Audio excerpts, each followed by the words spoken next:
Magsisimula ang ating unang kabanata sa lalaking nakaupo sa bangin na may nakatayong espada sa kanyang harapan.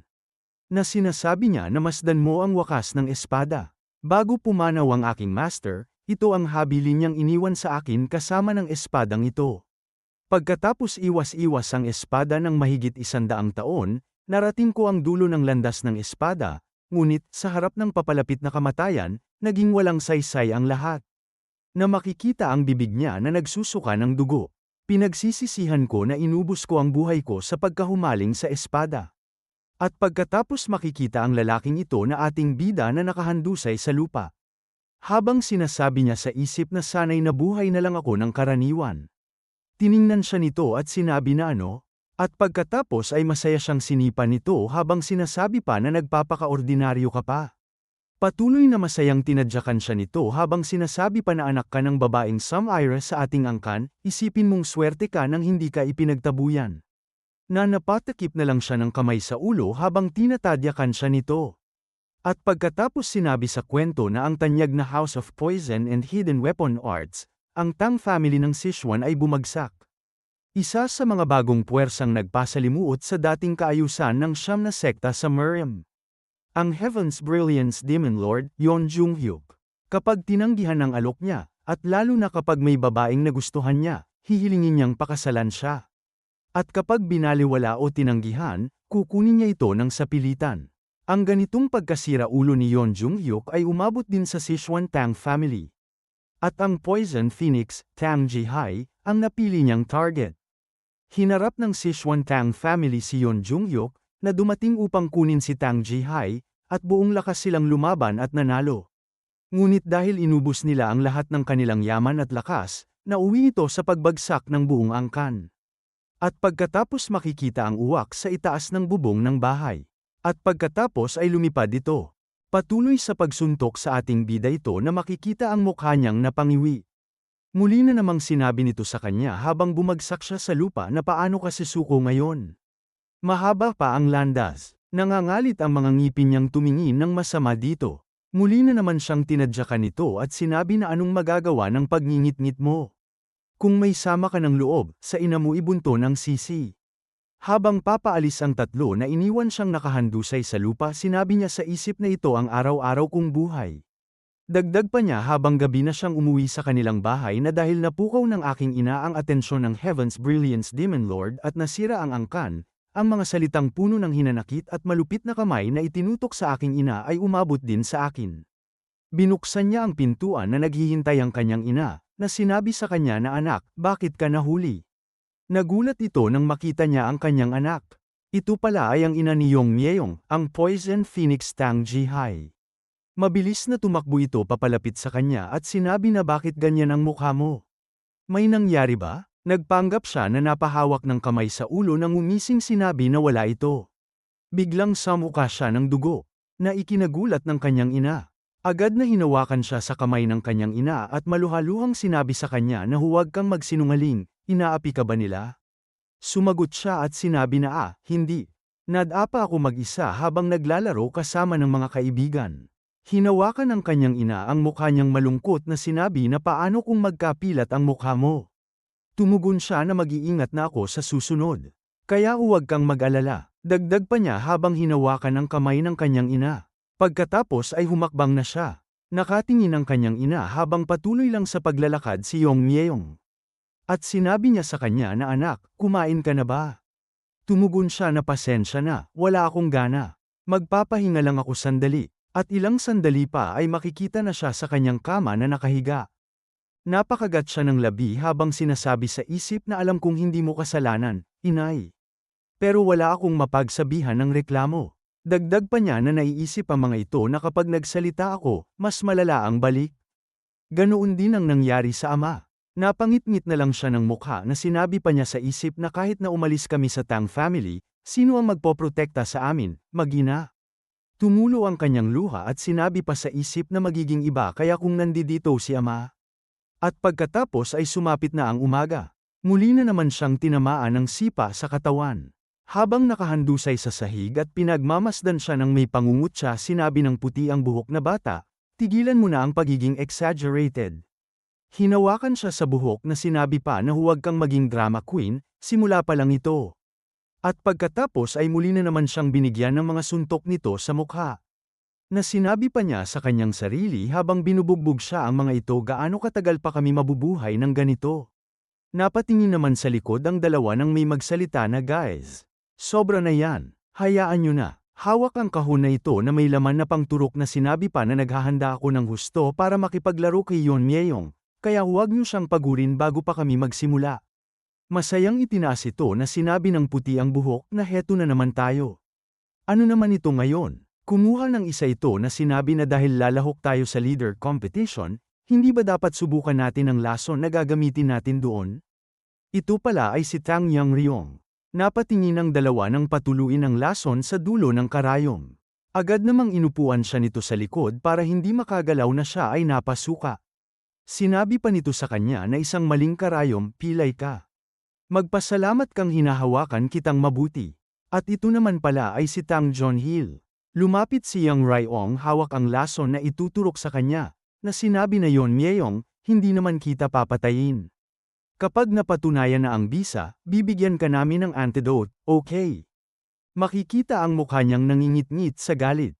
Nang biglang ibinaon sa kanya ang lason na natutuwang sinabi pa nito sa kanya na kaya hindi ka pwedeng mamatay, naiintindihan mo? Agad na damaloy sa kanyang mga ugat ang lason.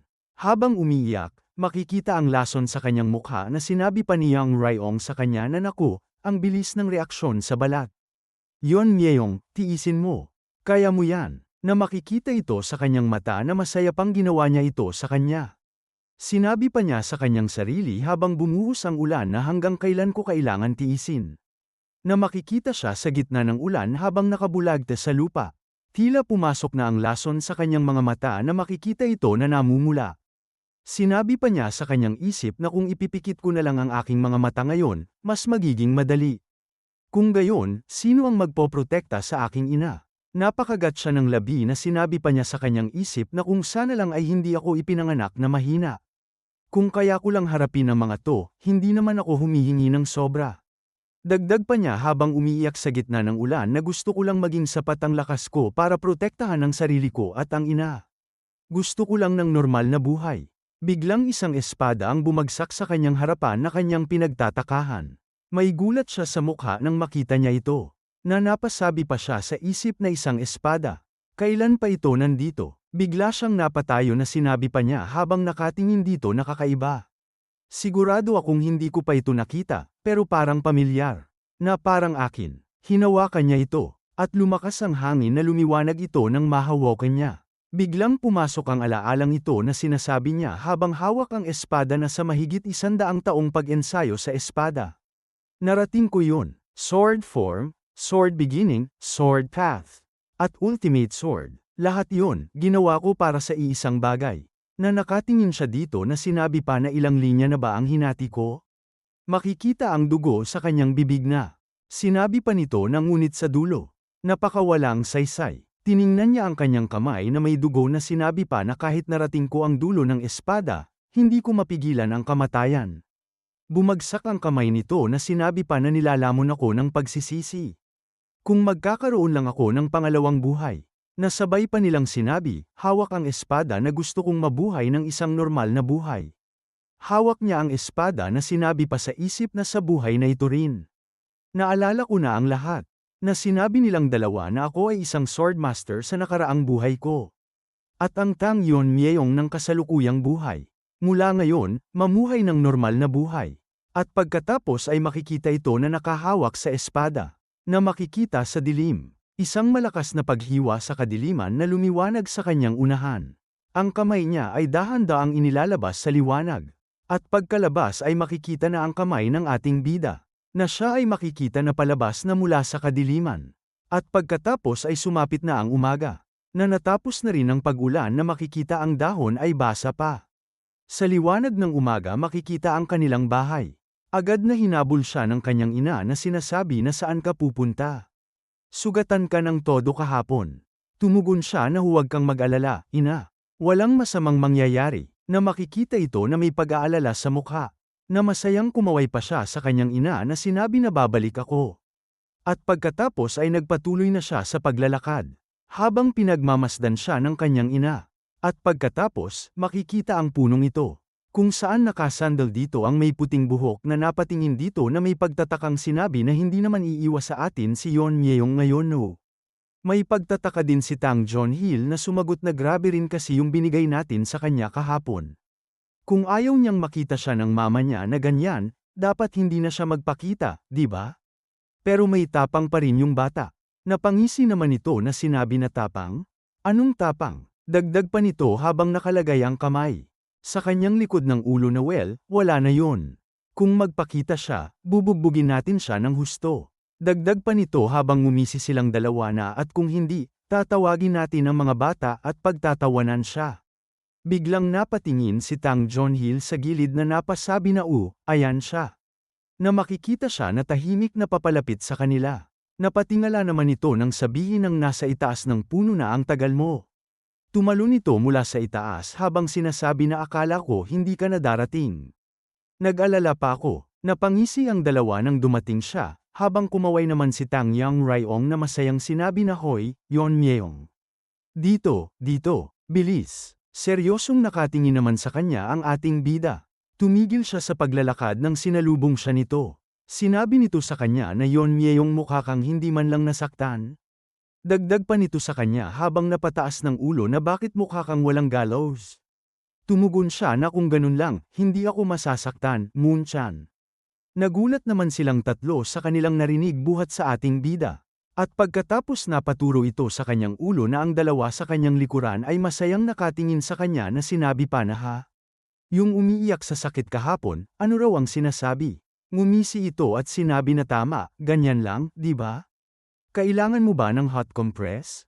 Humawak sa kanyang kamay na nakangising nakatingin sa kanya habang naglabas ng enerhiya sa kamay. Nagulat naman ito nang magsalita ang ating bida na sinabi na Tang Jonhil.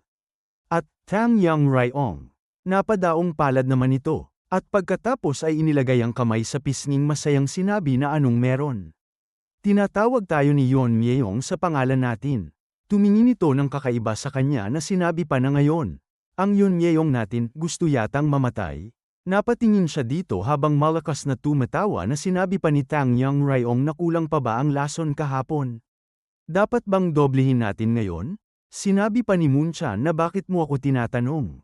Naiinis naman na nakatingin sa kanya si Tang Jonhil nang hindi siya pinapansin ni Yeon Myeong.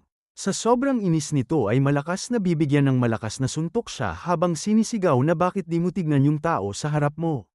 Mabilis na kumilos si Yeon Myeong na agad na hinawakan nito ang mukha ni Tang Jonhil. At makikita ang mukha nito na hawak niya na may umiikot na hangin sa paligid. Hawak niya ng mariin ang mukha ni Tang Jonhil, at sa isang iglap ay malakas niya itong ibinagsak pabagsak sa lupa na para bang wala itong timbang. Dumagundong ang paligid sa lakas ng impact, at kasunod noon ay mabilis na kumalat ang mga bitak sa lupa. Malalalim, magugulong porma sayon na parang kidlat na gumuhit sa sahig.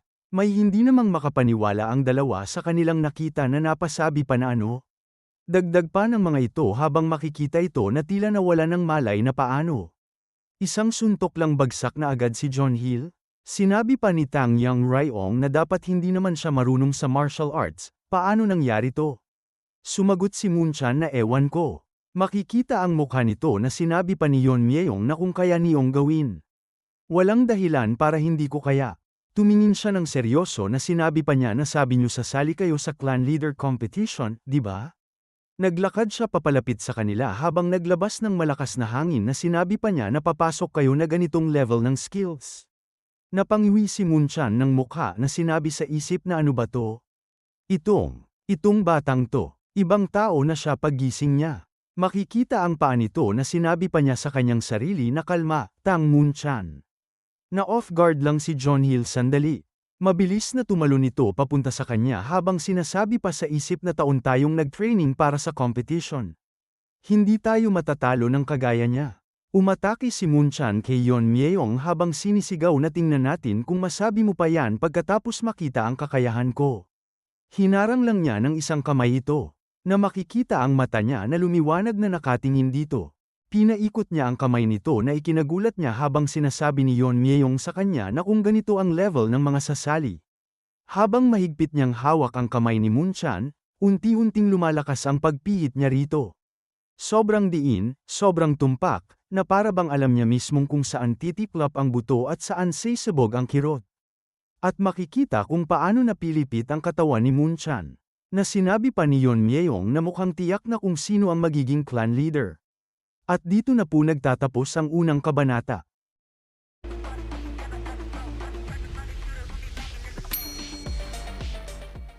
Ika-2 kabanata, sa pagpapatuloy. Hidden Poison Hall. Dati, ito ang lugar kung saan naninirahan ang pinuno ng angkan at kung saan ginagawa ang mahahalagang desisyon ng pamilya, pero dahil matagal nang bakante ang posisyon ng pinuno, naging silid-pulungan na ito ng mga elder. Makikita ang bibig nito na sinabi na ngayong kumpleto na ang lahat, simulan na natin ang pagpupulong. Mukhang napili na ang mga kalahok para sa Young Clan Leader Competition.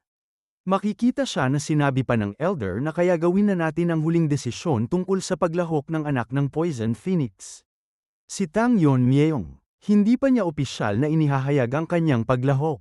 Habang sinasabi pa ng elder na pero alam ng lahat na hayagan siyang binubugbog ng ibang mga bata.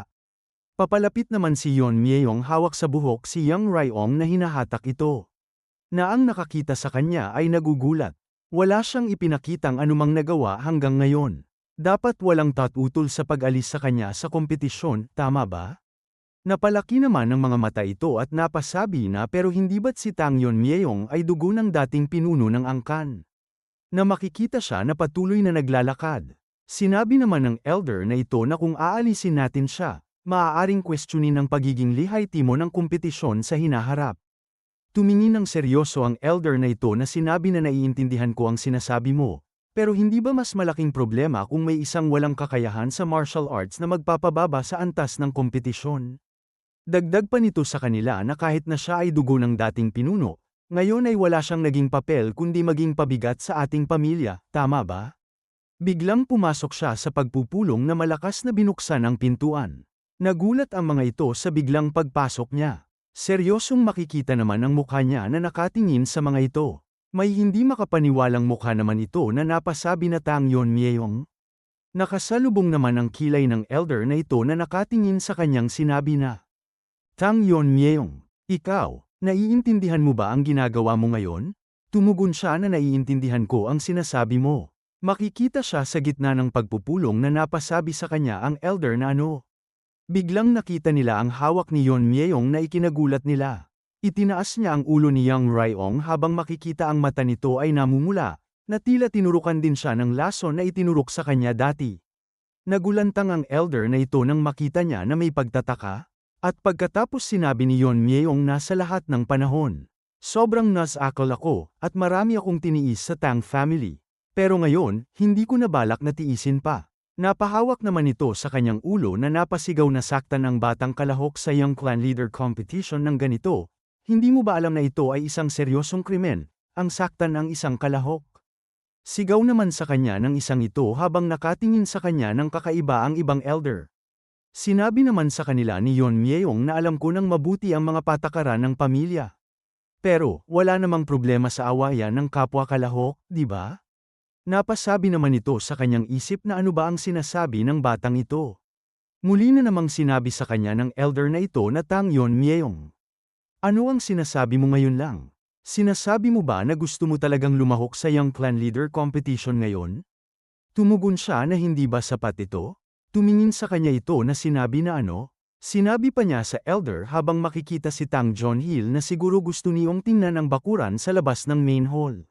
Sina Moon-chan at Jonhil, palagi nila akong inaapi. Sinunod ko lang ang patakaran ng pamilya. Gantihan ang kabutihan ng 2 ulit, ang paghihiganti ng 10 ulit. Napatayo naman ang mga ito na nakatingin sa kanya. Napatikom ng mahigpit ng kamao ito na sinabi na kaya napatunayan mo ang sarili mo at gusto mong sumali sa kompetisyon. Napatingin naman siya dito ng sinigaw na elder, hindi maaari. Inaabuso niya ang exemption sa mabibigat na parusa na ibinibigay sa mga kalahok. Napatingin naman sa kabilang gilid siya ng sinigaw pa nito na tama. Lihaytimo man o hindi, inilalagay niya sa panganib ang ibang kalahok. Itinaas nito ang isang kamay na sinabi na hindi. Dagdag pa ng elder na hayaan natin siyang lumahok sa kompetisyon.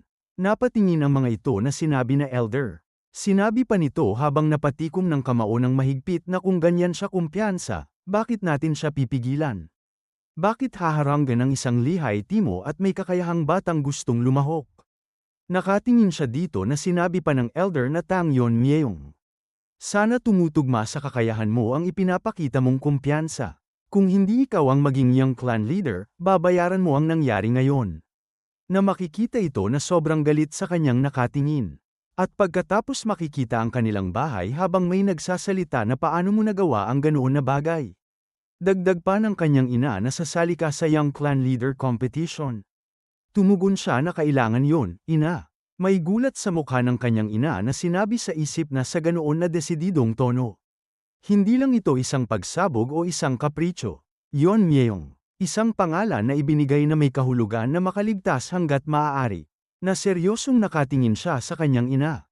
Hinawakan ng kanyang ina ang kamay niyang sinabi sa isip na akala ko bata ka pa.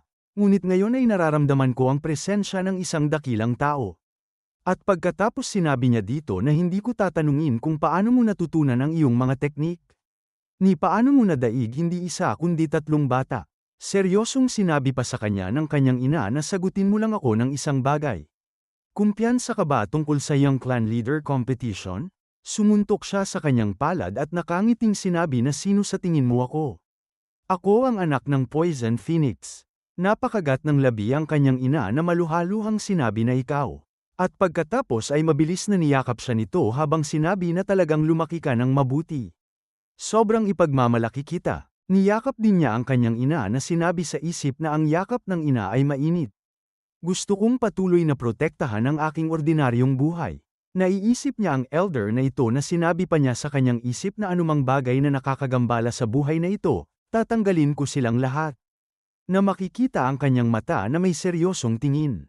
At 1 buwan ang nakalipas. Na makikita ang kanilang bahay. Na may nagsasalita na sister, iwanan lang ba natin ito? Dagdag pa nito kay Tang Jihai. Ina ng ating bida na ang Young Clan Leader Competition ay hindi laro ng bata. Alam mo yun, tama?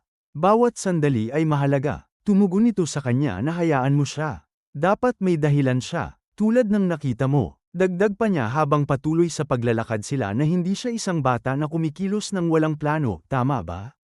Tumugon ang lalaki na tiyak yun. Naalala ang ginawa niya na sinabi pa nito na ang kanyang mentalidad, tapang, at kalmado ay hindi ka panipaniwala para sa isang bata sa kanyang edad. Ito pala ay ang Dark King Great Leader Tang Jokui. Napatingin sa gilid na sinabi pa nito na ngunit, anuman ang mangyari, ang asal na ipinapakita niya ngayon. Na nakangiting sinabi naman ni Tang Jihai sa kanya na nag-aalala ka ba? Hanggang ngayon, ikaw at ang Dark King family ang nagprotekta kay Yun Myeyong at pinangalagaan pa siya bago ang kompetisyon. Sobrang nagpapasalamat ako, Jokui. Napatingin ito sa langit na sumagot siya na ang sitwasyon na nilikha niya ay sobrang makabuluhan kaya kailangan kong makialam. Sa puntong ito, ako rin ay hindi mapigilan na magkaroon ng mga inaasahan para kay Yun Myeyong. Ngunit ayos ba talaga na hindi siya mag-ensayo ng hiwalay? Mula sa silid taimtim na nakapikit siya habang sinasabi sa isip na ang ginagawa ko sa ngayon. Kumakain ng malinis na mga pagkain na inihanda ni ina, nagpapahinga ng sapat. Dagdag pa niya na at gumagamit ng panloob na mga paraan upang ituwid ang mga baluktot na key paths. Ang simpleng paghasa ng lakas at kasanayan ay hindi kinakailangan ngayon. Tumingin sa kanyang kamay na sinabi pa niya na para sa isang katulad kong nagising ang alaala ng nakaraang buhay na umabot sa realm ng Swordmaster, ang mga bagay na yun ay maaaring subukan sa anumang oras. Inilapat niya ang kanyang palad sa sahig na sinabi pa sa isip na gayunpaman, ngayon, mahalaga na patibayin ng sisidlan na naglalaman ng kapangyarihang yun, ang katawan. Itinikom niya ang 2 daliri na sinabi pa niya sa isip na sa murang edad na 12 taong gulang lamang. Ang full-body meridians at pathways ay hindi pa barado ng maraming dumi. Nakatayo siya sa isang daliri na sinabi pa niya na habang tumaas ang aking antas, natural, isang pagbabago ang mangyayari. Napangiti siya na sinabi pa na ngunit kahit ganon, ang pundasyon ay nananatiling mahalaga. Tumayo na siya na sinabi pa na upang mapanatili ang balanse, Kailangan ko ngayon na magtuon sa pagkuha ng nutrisyon at pahinga na kinakailangan para sa pisikal na paglago. At pagkatapos ay tumingala siya sa langit na sinabi pa na ito ay sapat na. Sumapit na ang umaga na makikita ang kanilang bahay, at ito na ang araw ng kompetisyon. Sumuntok siya sa palad na sinabi niya na kung gayon, aalis na ako, ina. Tumugon ito na oo, ingatan mo ang sarili mo. Sumuntok naman sa palad si Jokwi at yumukong sinabi niya na Palem, Sister Tang Jihai. Kumaway ito na sumagot na oo, ikinatuwa ko ring makilala ka, Jokwi. At pagkatapos ay naglakad na sila papaalis. Sinabi pa ng kanyang ina habang seryoso ang mukha niya na Long Rayang, ang anak natin ay lumaki ng napakaayos. Nakangiti pa niyang sinabi na kung nakita mo lang sana siya. At lumipat ang eksena sa Dark King Hall, na ang bawat kalahok ay nagtutungo dito. At makikita ang tinapay sa pinggan na may nagsasalita na masyado ba akong maaga? Ito pala ay ang ating bida na kumakain ng tinapay habang nakatingin sa gilid na sinabi pa sa isip na ang Dark King clan leader ay wala dahil sa mga proseso ng kompetisyon, mukhang mayroon pa kaming. Halos 30 minuto bago magsimula ang kompetisyon. Biglang napatingin siya nang may magsalita ng ang taong yon, siya ang anak ni Poison Phoenix, tama? Dagdag pa nito na kara-rating lang na oo, si Tang Yun Myeyong. Ang bumugbog kay Munchan ng ganoon. Nakangisi ang mga ito na sinabi pa ng isa na hindi ba yun isang peking chismis? Narinig ko na hindi niya man lang kayang matuto ng martial arts. Dagdag pa ng isa na at ang ganitong tao ang sasali sa parehong kompetisyon kasama natin. Nakatingin sa kanila si Yon Myeyong habang kumakain ng tinapay na sinasabi pa ng mga ito na bumaba na ba ang pamantayan ng Young Clan Leader Competition. Habang nagsasalita ito isang bagay ang tumama sa kanyang mukha na sasabihin pa sana na mukhang kailangan nating magtanim ng ilang disiplina.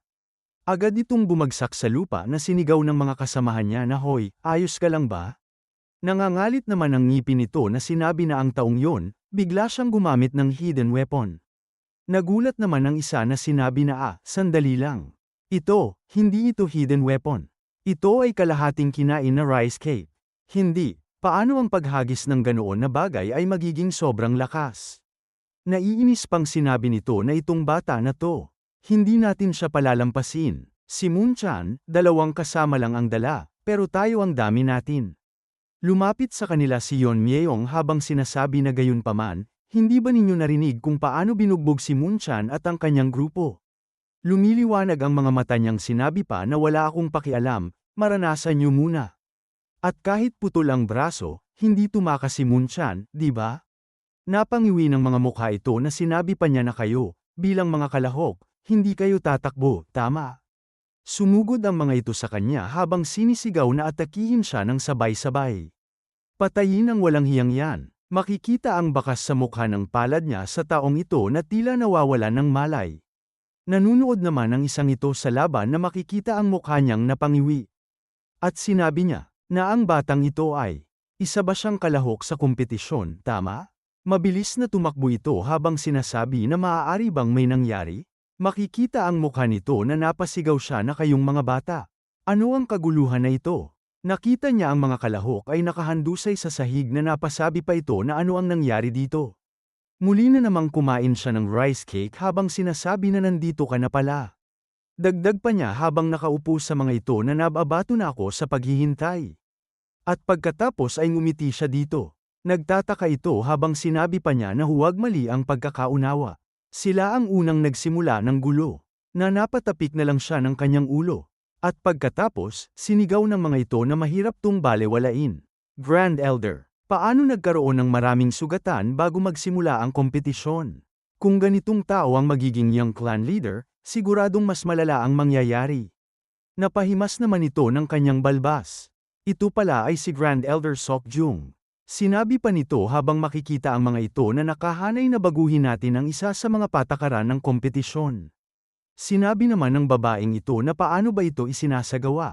Bamunong ang kulay rosas ang buhok na mula sa Common Mountain, tumatanggap sila ng 2 to 3 taong training at pagkatapos ay one-on-one duels. Tumingin ito sa kanya at sinabi na sino ka ba? Muli na namang sinabi nito na tinanong mo, kaya sumagot lang ako. May gulat ito sa mukha na sinabi na narinig ko kasing confidential ang detalye ng kompetisyon, paano mo nalaman? Humaba ang ilong nitong sinabi na ang ama ko ay nagtatrabaho sa general office. Kaya nabigyan niya ako ng konting impormasyon. Mahalaga ang impormasyon kahit saan ka mapunta. At mula naman sa itaas sinabi nito na tahimik. Sinigaw pa nito sa kanila na ako si Dark King Clan Leader Tang Jokui, na mangangasiwa sa kompetisyon na ito. Ipapaliwanag ko ngayon ang order ng kompetisyon. Namangha ang mga ito na sinabi pa na siya si Leader Jokui. Ang pinakabatang leader, sobrang nakakahanga, at sinabi sa kwento na ang kompetisyon ay tumatagal sa loob ng 4 na taon. Sa mga yun, 3 taon ay para sa pagsasanay, throwing skills. Ang unang taon ay para sa paghahanap ng isang angkop na paraan ng pagsasanay para sa bawat individual upang isagawa ng independyente, hidden weapon skills, poison making skills. Para sa susunod na 2 taon, sa ilalim ng patnubay ng mga nakatalagang mandirigma, isinasagawa ang komprehensibong pagsasanay. At sinigaw ni Jokui na pagkatapos makumpleto ang lahat ng pagsasanay, magsisimula ang pangunahing kompetisyon. Ang anyo ng kompetisyon ay, na nakangiting sinabi ng Rosas ang buhok na isang one-on-one duel. Na muli na namang napatingin sa kanya ang isang babae. Sinabi naman ni Grand Elder Sokjung mula sa likod na isinasagawa bilang isang Gu Poison match. Nagulat ang kulay rosas ang buhok nang hindi sinabi ang kanyang nakuhang impormasyon. Makikita naman ang pagtataka sa mga mukha nito na napasabi pa na Gu Poison. Ang Gu Poison na alam natin? Gu Poison isang paraan na nagsasangkot ng paglalagay ng malalakas na lason sa isang garapon upang labanan ang bawat isa. Pagpino ng isang potent toxin. Ang Gu Poison match ay tumutukoy sa isang personal na combat competition kung saan ang mga kalahok ay nakikipaglaban hanggang sa isang tao lang ang matitira. Sinabi pa ni Grand Elder Sokjung na dapat sana ay one-on-one duels, pero dahil sa nangyaring kaguluhan, maraming bumagsak bago pa magsimula. Kung ipagpapatuloy natin ang lumang patakaran, mauulit lang ang kagaya nito. Kaya binago ang format upang ilabas ng lahat ang kanilang buong lakas. Naiinis ang mga ito sa kanyang nakatingin na sinabi pa na lahat ng ito ay dahil kay Tang Yunmyeong. Humimas sa balbas si Grand Elder Sokjung na sinabi pa na ang Young Clan Leader position ay napakahalaga para sa kinabukasan ng Tang family. Hindi ito simpleng laban, kundi isang marangal na seremonyang iniaalay ang buhay upang haminin ang sariling hangganan. Sinabi pa nito na, lumaban, mabuhay at magtagumpay. Ang mananalo ang magmamay-ari ng lahat ng sa Sichuan Tang family. Na ang mga mata ng mga ito ay sumiklab sa determinasyon. Ang bilang ng mga kalahok na makakaligtas sa Gu Poison ay Tang Jonhil, Tang Munchan, Tang Yangryong, Tang Sokchien, Tang Guklan, Tang Yunmyeong. Isa lang ang mananatili. Napangiti siya na sinabi sa isip na mukhang hindi naman mahirap. At dito na po nagtatapos ang ika-2 kabanata.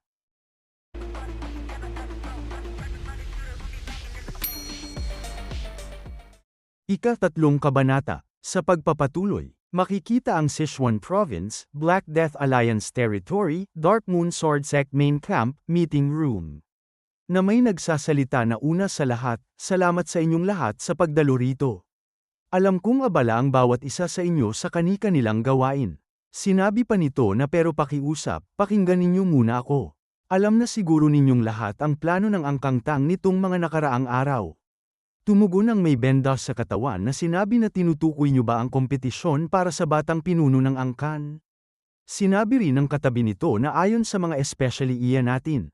Inanunsyo raw nila ito ilang araw na ang nakalipas. Dagdag pa ng may 2 espada sa likod na tama. At pagkatapos noon, ang mga kalahok.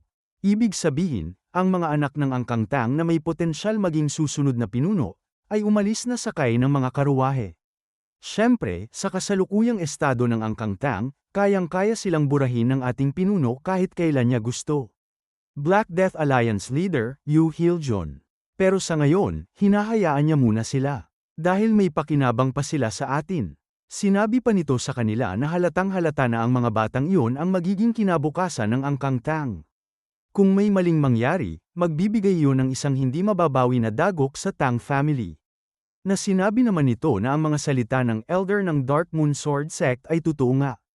Sinabi naman nito na may benda ang buong katawan na kahit hamina na sila, ang Angkang Tang ay hindi dapat balewalain. Kaya, kailan tayo kikilos? Sinabing muli ng 2 ang espada sa likod na sa ngayon.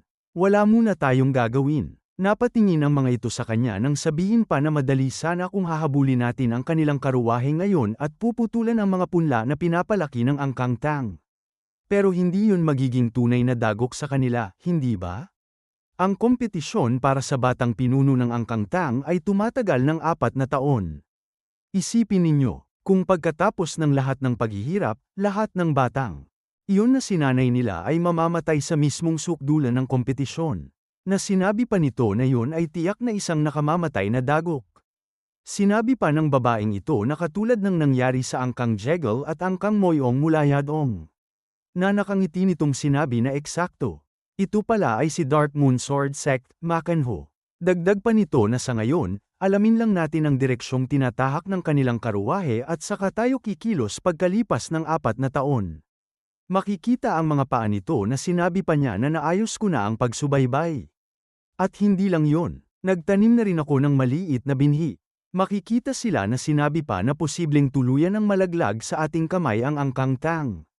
Makikita si Yon Myeyong na nasa hulihan, na sinabi pa na kung naruroon sila sa Common Mountain, Sichuan Tang Family Young Clan Leader Competition Venue. Na sinabi pa ng nasa unahan nila na kahit na nagbago ang mga patakaran ng competition, ang schedule at procedure ay nananatiling pareho.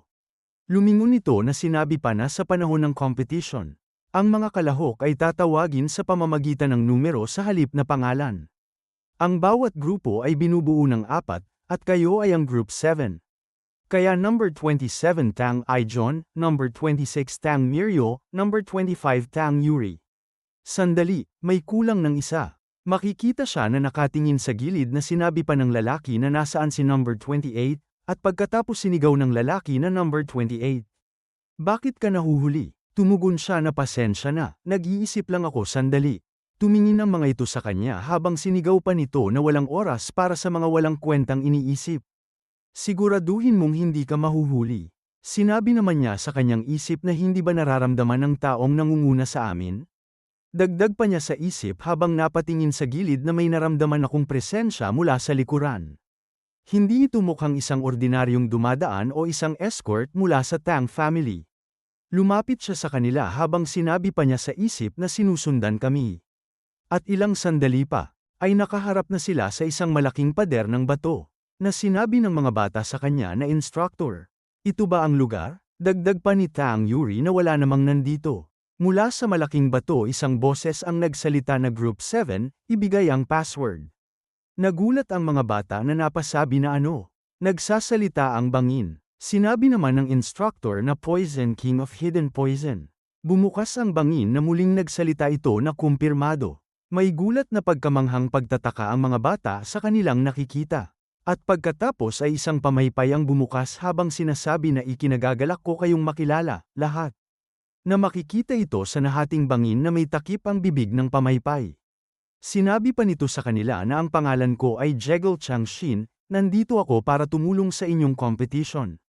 Ang Jegal family, na minsan ay isa sa 5 great families, tulad ng Sichuan Tang family at isang Master of Formations, ngunit ngayoy bumagsak dahil sa invasion ng Heaven's Brilliance Demon Lord.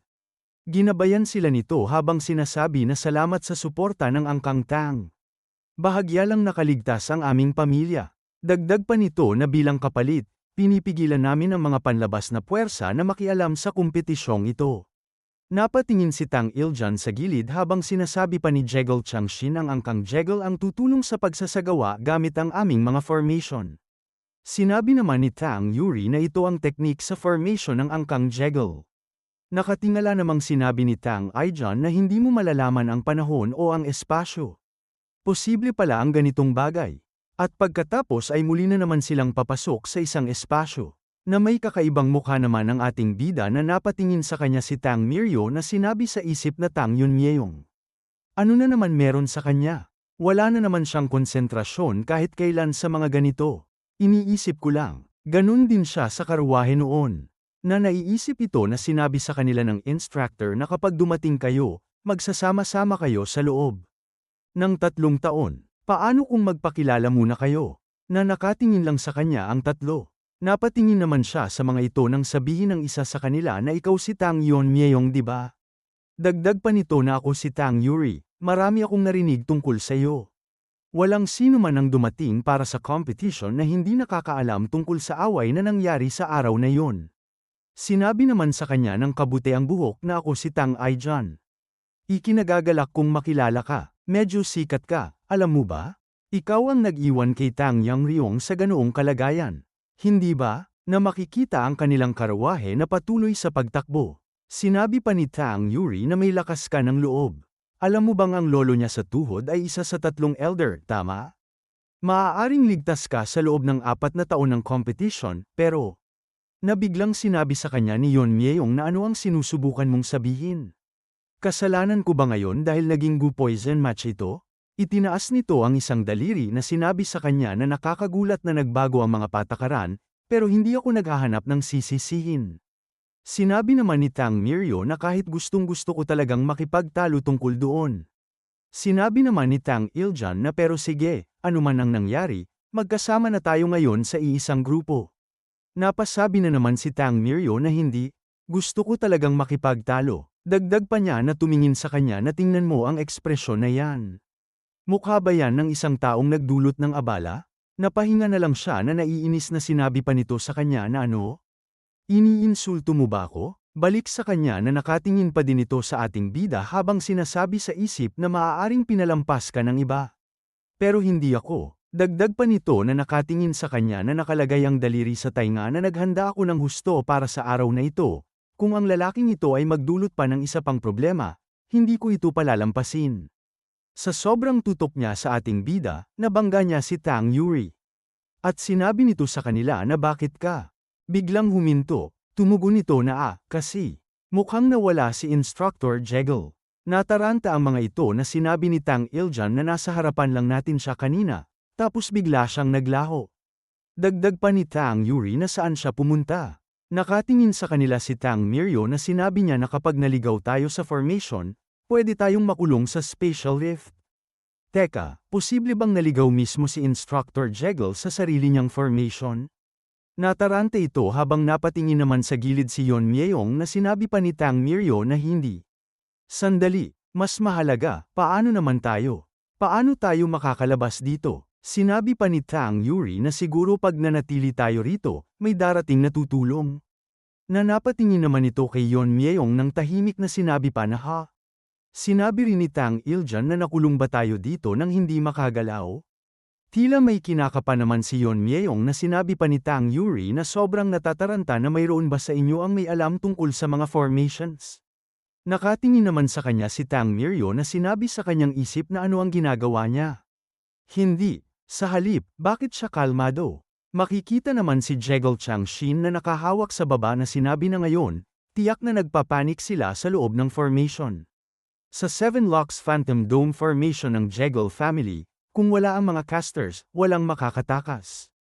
Tumingin ito sa itaas na sinabi pa na at isipin mong napakamababaw ng mga elder ng Tang family. Ang panatilihin ng isang buong grupo dahil lang sa isang bata. Naiisip pa niya ang elder na ito na sinabi sa kanya na kung aalisin ninyo si number 28. Dodoblehin namin ang suporta sa Jegal family. At pagkatapos sinabi niya na pero paano namin babaliwalain ang ganoong pangako? Nakatingalang sinabi pa nito na ang pagiging unfair ng competition ay makakasama lang sa Sichuan Tang family. Ang aming Jegal family ang makikinabang lamang. Biglang nagulat ito nang may maramdaman. Agad na mabilis na lumingon sa likod habang sinasabi na may kakaibang ingay na nagmumula sa formation. Hiniwa pala ni Yeon Myeong ang formation na agad na sumilip sila dito. May hindi naman makapaniwalang mukha ito na napasigaw na paano. Nakangisi siya na sinabi ni Instructor Jegal. Ano ang mangyayari kung iiwan mo kami? Na may hindi namang makapaniwalang mukha si Tang Miryo na nakatingin sa kanya.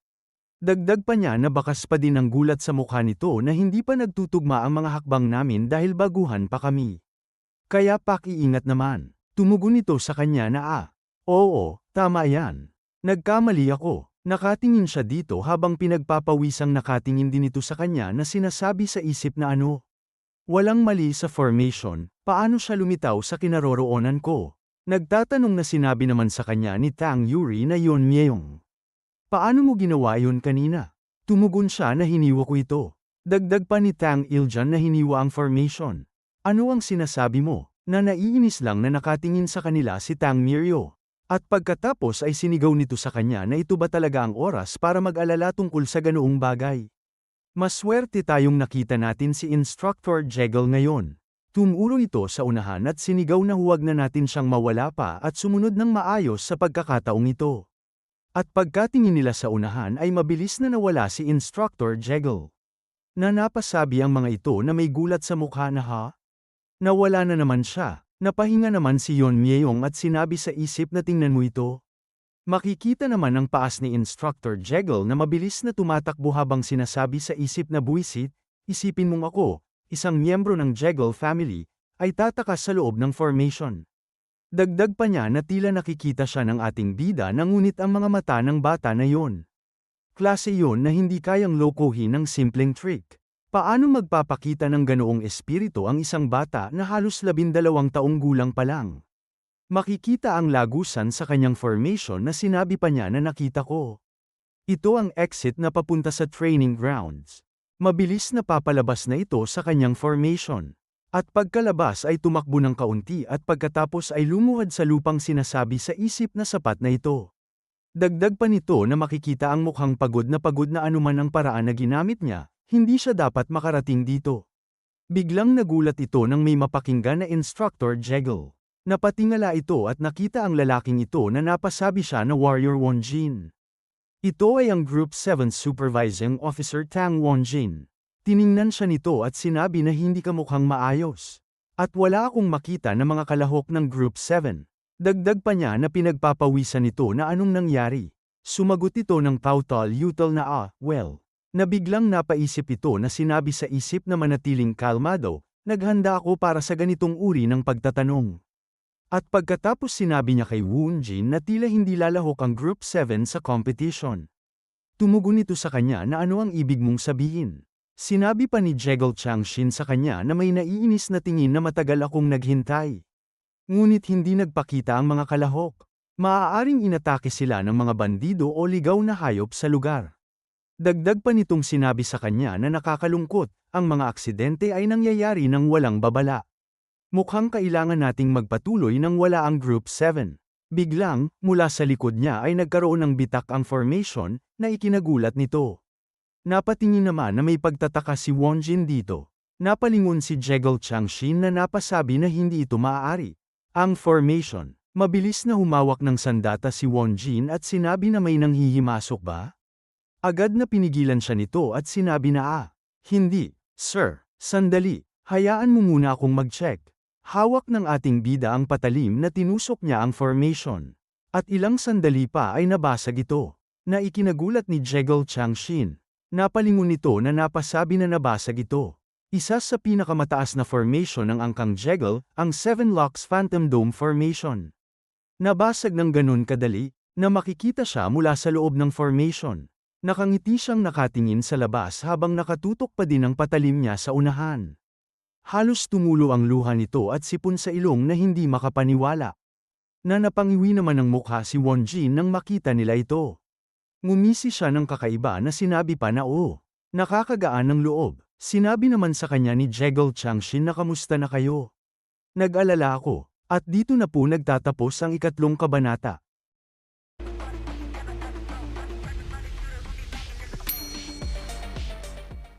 Ika-4 na kabanata, sa pagpapatuloy. May gulat sa mukha si Tang Miryo na sinabi niya na ano ba ito? Kamangha-mangha ang ginawa niyang kasanayan ngayon. Dagdag pa niya na nakatingin sa kanya na binasag ba niya mismo ang formation gamit lang ang maikling espada? Paano yun posible? Lumingon siya ng tingin dito na sinabi niya na hindi ko binasag ang formation. Nagbukas lang ako ng puwang. Agad itong magsasara, kaya bilisan ninyong umalis. Biglang napatingin sila sa unahan nang may magsalita na kayo dyan. Dagdag pa ni Wonjin sa kanila na kayo ba ay mga kalahok mula sa 7 grupo? Natahimik lang na namumulang pinagpapawisan si Jekyll Changshin.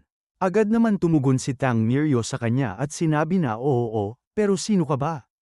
Napatingin sa kanya si Tang Iljan na sinabi na may sagisag ng pamilya Tang sa hood niya.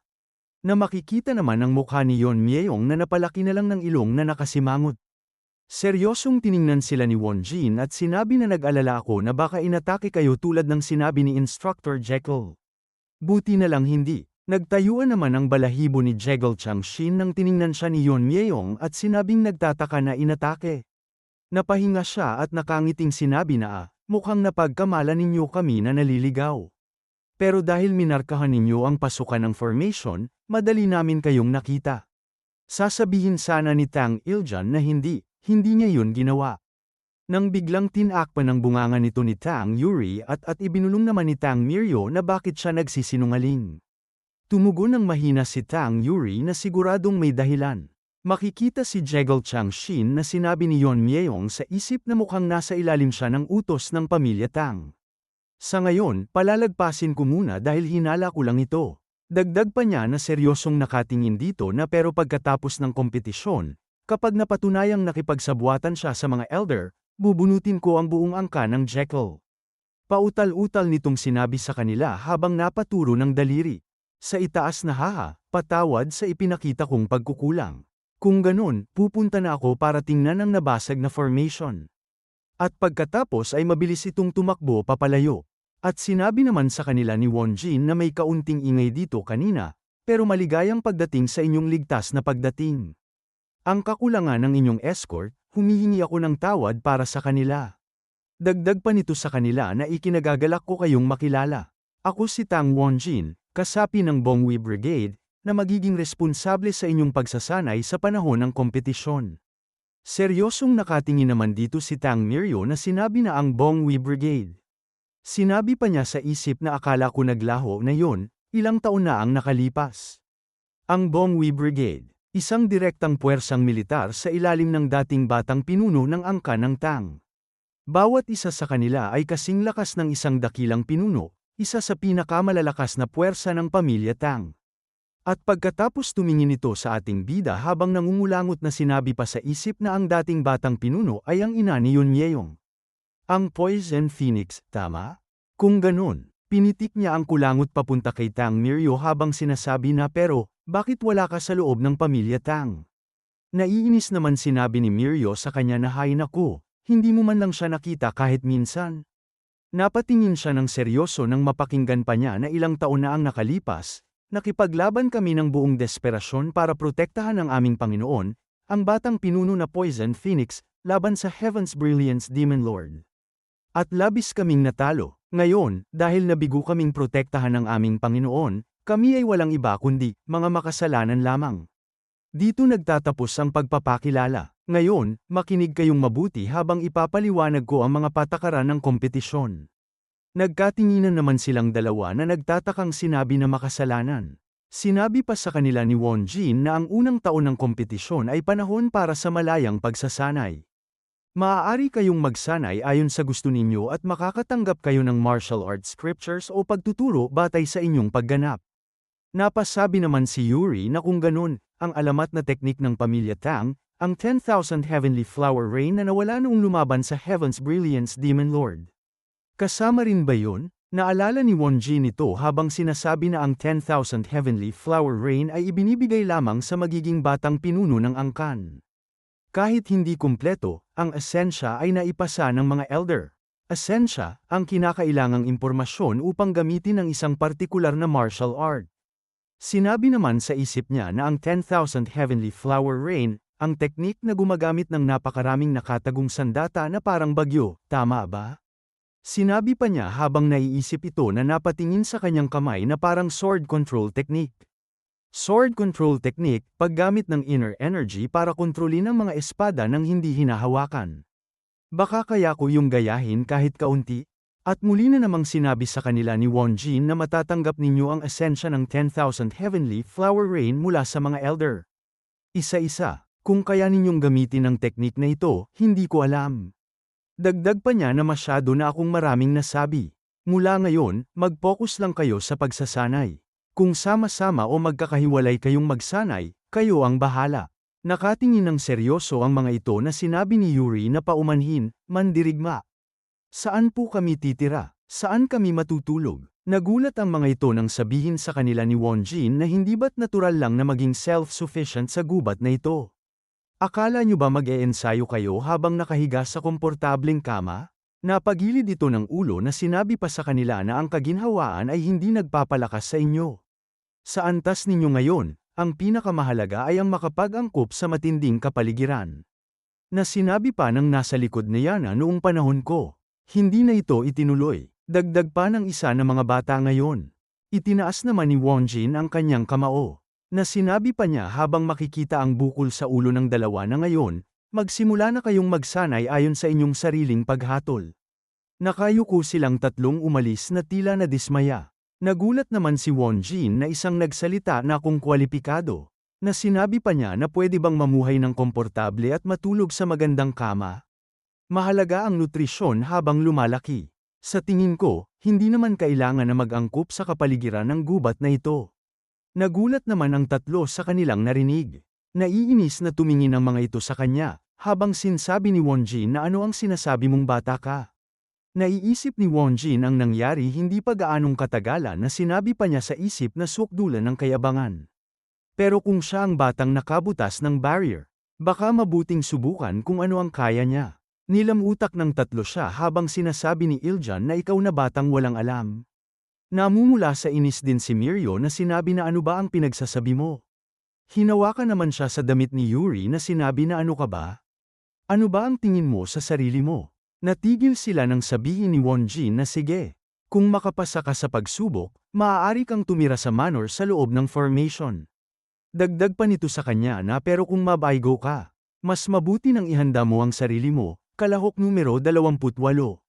Natumugon siya na gawin natin. Muli na namang sinabi sa kanya ni Wonjin na ayos, simple lang ang pagsubok. Sinabi pa nito sa kanya na palilibutan ka ng mga miyembro ng team at magtatapon sila ng mga nakatagong sandata. Matatapos ang pagsubok kapag nagawa mong harangin o iwasan ang mga ito sa loob ng 5 hakbang. Magsisimula kami sa sandaling matakpan ang iyong mga mata. Makikita tinalien niya ang kanyang mga mata. Mula sa itaas naghanda ito ng mga sandata na ibabato sa kanya. Gayon din ang nasa itaas na puno. At nasa likod ng puno. Hindi makapaniwala ang mga ito na sinabi sa isip na posible ba ito? At higit pa, bakit walang gumagalaw? Makikita ang mukha ni Mirio na sinabi pa sa isip na baka. Sinasadya nilang dagdagan ang pressure habang tumatagal. At pagkatapos sabay-sabay na hinagis ng mga ito ang mga sandata sa kanya. Makikita siya na nakatayo lamang habang ang mga sandata na hinagis ng mga ito ay malapit ng tatama sa kanya. Pinakiramdaman niya ito habang sinasabi sa isip na 167 ba lahat yan. Medyo sobra, pero, ngumiti siya at sinabi pa sa isip habang may kinukuha sa loob ng damit na simpleng gawain yan. Nagulat naman si Wonjin sa kanyang nakita. Mabilis na winasiwas niya ang kanayang punyal sa mga paparating na sandatang hinagis sa kanya na sinasabi pa sa kwento na attachment. Maraming hindi nakakaunawa na ang martial arts ay hindi lang teknik, kundi naglalaman din ng mga prinsipyo tulad ng lalim. Dagdag pa habang dumadaloy ang mga sandata sa isang direksyon, gawa niya na simple lang. Ang mga prinsipyo tulad ng bigat, bilis, at pagbabago. Ang martial arts of ascension ay naglalaman ng breaking, scattering, attaching, cutting, at sharpness. Pinapaikot niya ang mga ito na sinabi pa sa kwento na para kay Yun Myeyong, na naunawaan na ang mga prinsipyong ito sa espada noong nakaraang buhay niya, madali lang ito. Prinsipyo, ang pinakamataas na konsepto at esensya ng martial arts. Nagawa niyang harangin ang mga ito na sinabi pa na para sa mga nagsanay lang ngunit hindi nakamit ang kaliwanagan, ito ay nakagugulat. Lumiwanag ang mata ni Wonjin na napakagat ng mga ngipin na sinabi sa isip na sa isang galaw lang, lahat ng nakatagong sandata ay naitaboy. Hindi sila naitaboy, naakit sila. Kahit ako, magiging abala sa pag-iwas.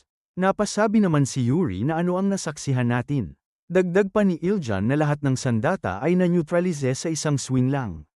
Tinanggal niya ang piring sa mata at sinabi na nakapasa ba ako? May hindi makapaniwalang mukha si Wonjin na sinabi pa niya sa isip na sa totoo lang, ni iyon ay hindi sigurado. Napatingin naman sa kanya si Iljan na sinabi na mandirigma, at nang tila hindi siya napansin ito ay sinigaw niya na mandirigmang Wonjin. Napatingin naman ito sa kanya. Tumigim ito na sinabi na kung ganun, resulta ay resulta. Nakapasa ka, maaari ka nang pumunta sa manor at magpahinga. Na sinabi pa niya sa isip na makikita siyang pinaikot ang punyal sa ere na talaga yatang may halimaw na lumitaw. Naiinggit na nakatingin sa kanya ang tatlo na itinuro siya ni Mirio na sinigaw sa kanya na kung hindi yun pagkilala, hindi ko alam kung ano pa.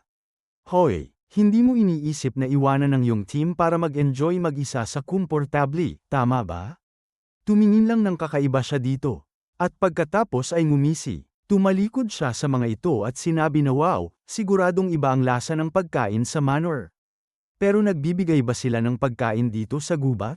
Sobrang excited ako. Nainis si Myeong sa kanya na sinigaw na lintik na ito, ikaw, tumigil ka riyan. Nakatingin lang si Wonjin sa kanila habang sinasabi sa isip na mabuti na lang at hindi nawala ng motibasyon ang ibang miyembro ng team. Pero mukhang tapos na ang laban bago pa magsimula ang kompetisyon. Tumingin sa kanya na sinabi pa sa isip na maaaring, itong batang ito ang itinakda. Napataas naman siya ng isang daliri na sinabi na oops. Lumingon siya na sinabi pa na siguraduhin ninyong may karne sa bawat pagkain. Kailangang kumain ng mabuti habang lumalaki. Dagdag pa sa isip ni Wonjin na baka kaya niyang buhayin muli ang Sichuan Tang family. At dito na po nagtatapos ang ika-4 na kabanata.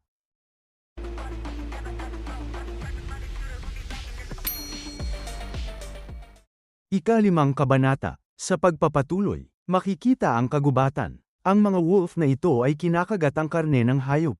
Napatuloy ang mga ito sa pagkain. Biglang may naramdaman ang mga ito na napatigil. Ang mga ito ay nakaramdam ng pagkahilo habang umaatungal. At ilang sandali pa ay bumagsak ang mga wolf sa lupa na nawalan ng malay. At dahil doon agad na sumugod ang tatlo sa mga ito. Mula sa kuweba sinabi ni Yuri na buti na lang gumana ang paralysis poison na inihanda ko. Dagdag pa ni Aijan na tama. Kung patuloy natin itong gagawin, magiging maayos tayo. Habang nag-iihaw sila sinabi ni Mirio na Aijan, kahanga-hanga ang galing mo sa paggawa ng lason. At hindi rin pangkaraniwan ang rainstorm technique mo. At pagkatapos natahimik sila na nakatingin sa kanilang inihaw na karne. Naalala nila ito nang may nakaharap silang oso na sinasabi na mga 4 na buwan na ang nakalipas. Noong unang araw, abala kami sa pagtakas, at ang una naming nadaanan ay isang oso. Hindi man lang kami makahanap ng anumang mabibiktima at napilitan kaming kumain ng mga ugat ng damo. At lahat kami ay napaluha nang sa wakas ay nagtagumpay kami sa pangangaso. Mahirap yun, pero sa kung anong paraan ay nakahanap din kami ng masisilungan. Habang naglalaway na sa pagkain si Yuri sinabi ni Aijan na siguro komportableng-komportable na si Yun Myeyong ngayon, di ba? Napatingin naman sa kanya si Mirio. At pagkatapos ay naiinis na sinabi sa kanya na huwag mo siyang banggitin. Nagulat naman sa kanya si Aijan na sinabi na pero curious ako. Nag-aapoy pa nitong naiinis na sinabi na curious mo mukha mo. Baka nagpapalipas lang siya ng oras mag-isa. Na naiisip pa niya ito habang sinasabi na hintayin mo lang. Yang taong yan, pagdating niya sa manor, makukuha niya ang nararapat sa kanya. Natawa na lang si Aijan na sinabi na tama ka. At naiisip niya ito na sinabi pa niya sa kanyang isip na batay sa ipinakitang galing niya noon, kung nagpatuloy siyang magsanay hanggang ngayon, gaano na kaya siya kalakas? Biglang napatingin siya sa kanilang iniihaw na napasabi na sandali lang. Saan napunta ang lahat ng karne? Napatingin sila sa likod at nakita nila si Yuri na napadighay pa habang nakahiga. Makikita na lumaki ang tiyan nito sa busog habang sinasabi pa na nakakain ako ng maayos. Sinabi pa sa kanila ni Yuri habang nanlilisik ang mga mata nito na hoy, guys, umusag naman kayo, natatakpan ng ilaw, ha? Bakit ganyan ang tingin ninyo sa akin? Makikita ang kuweba sa labas na sinigaw ni Mirio na tatanungin mo pa ba kami? Baboy ka? At pagkatapos makikita ang bahay na ito kung saan sa Gangdong Mountains 7 Locks Phantom Dome Formation Stronghold. Mula sa training ground napapalibutan siya ng mga ito. Makikita ang mukha niyang seryoso. Bigla namang napatingin ito sa kanya. At pagkatapos sinabi ni Wonjin na simulan na. Mabilis na sumugod ang mga ito sa kanya habang mabilis namang iniwasan ito ni Yeon Myeyong. Napaliyad siya ng katawan habang naghahandang gumanti. Mabilis na sisipain niya ang isang ito na sumugod sa kanya. Tinamaan ito sa mukha ng sobrang lakas. Mabilis namang tumalon sa ere ang iba na muli na naman siyang aatakehin. Napaseryoso siya ng tingin habang paparating sa kanya ang mga sandata nitong gamit. Biglang mabilis siyang nawala sa kanilang unahan habang sabay-sabay sanang tatusok sa kanya ito. Nagulat ito sa kanyang nakita, na parang bula siyang nawala sa gitna nila. Tumalon pala siya sa ere, at habang pababa may kinukuha siya sa loob ng kanyang damit. Mga tila singsing ang pumasok sa kanyang mga daliri habang sinasabi niya na sige. Oras na para subukan ang bagong teknik. Pinag-cruise niya ang kanyang kamay at nilagyan ng puwersa ang mga singsing na nasa daliri niya. Sinabi naman ng mga ito na heto na. Mula sa ere, pinakawalan niya ang tila singsing sa kanyang daliri, na parang isang mapanlinlang na sandata na sumabog sa hangin patungo sa mga kalaban. Ang bawat galaw niya ay puno ng tiyak at maingat na kalkulasyon, habang ang kanyang mga mata ay nakatuon sa bawat galaw ng kanyang mga target. Hindi nila agad na maalayan ang bilis ng paglipad ng singsing, at sa sandaling yun, tila huminto ang oras sa paligid nila. At pagkatapos napasabi ang mga ito habang nakatingala na hinahati niya ang mga sandata na parang lumulutang sa ere. Mabilis na umiikot ang singsing sa hangin, nakitang-kita ang lakas ng hangin na nililikha nito sa paligid. Bawat pag-ikot ay nagdudulot ng maliliit na alon ng hangin na parang pinipisil at tinataboy ang espasyo sa paligid. At ang kapangyarihan nito ay ramdam. Habang sinasabi nito na hindi ba yun masyadong pabigla-bigla, hindi niya namamalayan na tinamaan na pala ang kanyang katabi sa magkabilang balikat. Nagulat na lang siya nang biglang tumamba ito sa gilid niya, dala ng lakas at bigat ng tama. Ang sandaling yun ay puno ng pagkabigla, at hindi niya agad naunawaan kung paano nangyari yun. Napasabi naman ito, habang tinamaan sa katawan ng pakrus na tama. Ramdam niya ang bigat at matinding sakit sa bawat bahagi ng kanyang katawan na nadaanan ng tama. Na napasabi pa na ano ito. Nakatingala ang mga ito, abala sa pagmamasid sa mga gumugulong at gumuguhit na sandata niya sa hangin. Ang bawat sandata ay gumagalaw ng mabilis, sumasayaw sa ere, at dumadaan sa zigzag na pattern na hindi madaling hulaan, na nagpapakita ng kakaibang kontrol at husay sa paggamit nito. Napasiga pa ang mga ito na ang mga shuriken. Sobrang bilis nila, hindi na makita ng mata. Makikita ang mata ni Yeon Myeong, na sinabi niya na ikot. At makikita ang kanyang sandata na gumuguhit sa hangin. Parang isang napakatalas na talam na dumaraan sa kanilang paligid, bawat galaw nito ay mabilis at walang patid, na tila ba naglalaro sa hangin bago tumama sa target. Ang kahusayan at koordinasyon ng mga galaw niya ay kabilang sa kanyang natatanging kasanayan na tinatawag niyang whirling line frenzy dance. Napakagat si Wonjin ng mga ngipin na sinabi na hindi ito maaaring mangyari. Dagdag pa niya sa isip na napapatigil niya ang mga bihasang miyembro sa loob ng isang sandali lang. Makikita ang mga ito na tinamaan sa iba at ibang bahagi ng katawan na sinabi pa sa isip ni Wonjin na higit pa riyan, kinontrol niya ang lakas ng ganitong malawak na atake upang mahipo lamang ang balat ng bawat isa. Napatingin naman si Yeon Myeong nang magsalita si Wonjin na yun bang teknik? Ikaw ba mismo ang lumikha niyan? Tumugon naman siya na oo.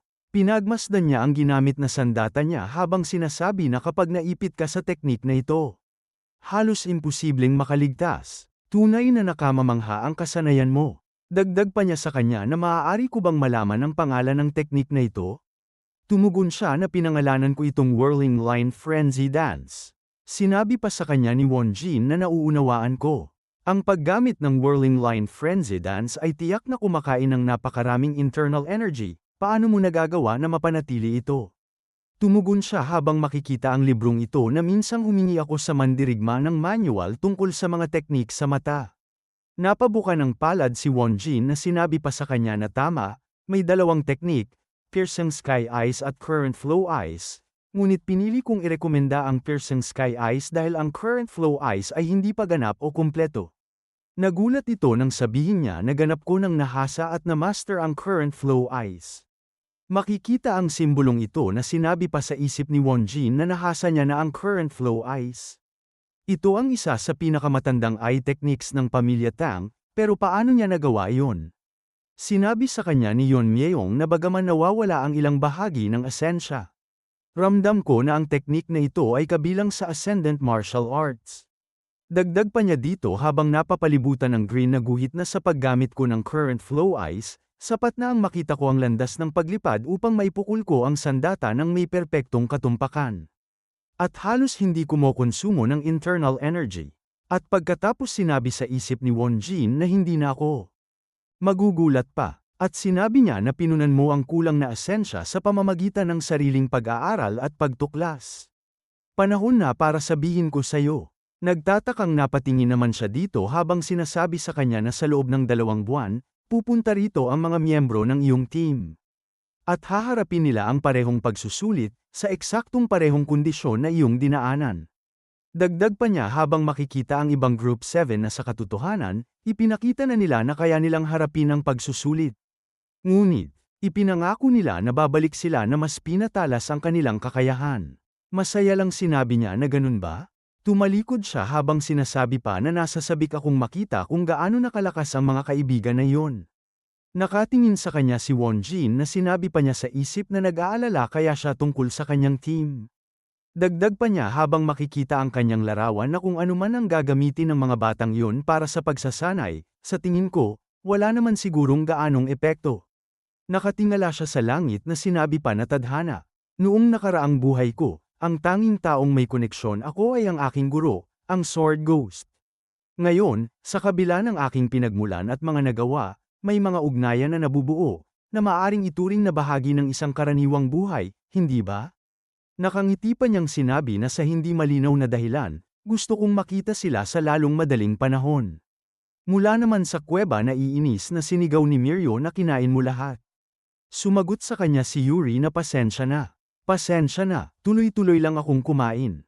Napasabi rin sa kanya si Aijan na itigil na natin dito, sa loob ng 2 buwan ay nasa manor na tayo kasama si Yon Mayong. Napasigaw pa sa kanya si Miryo na huwag mo nang banggitin ang taong yun.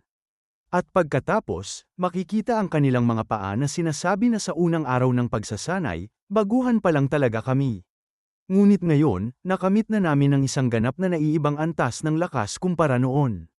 Nakangising sinabi pa ni Miryo na pag-iisiping muli kong makaharap si Yon Mayong, talagang nasasabik ako.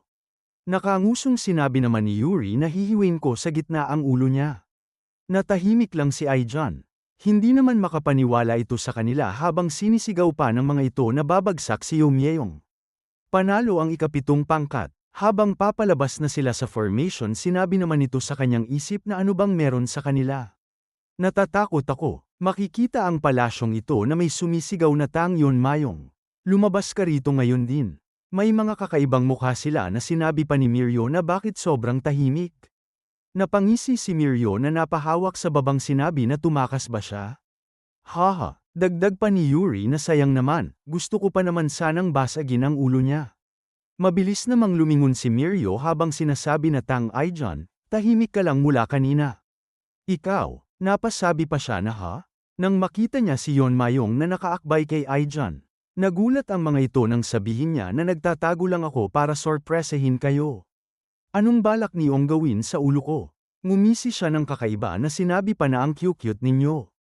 At dito na po nagtatapos ang ika-5 kabanata.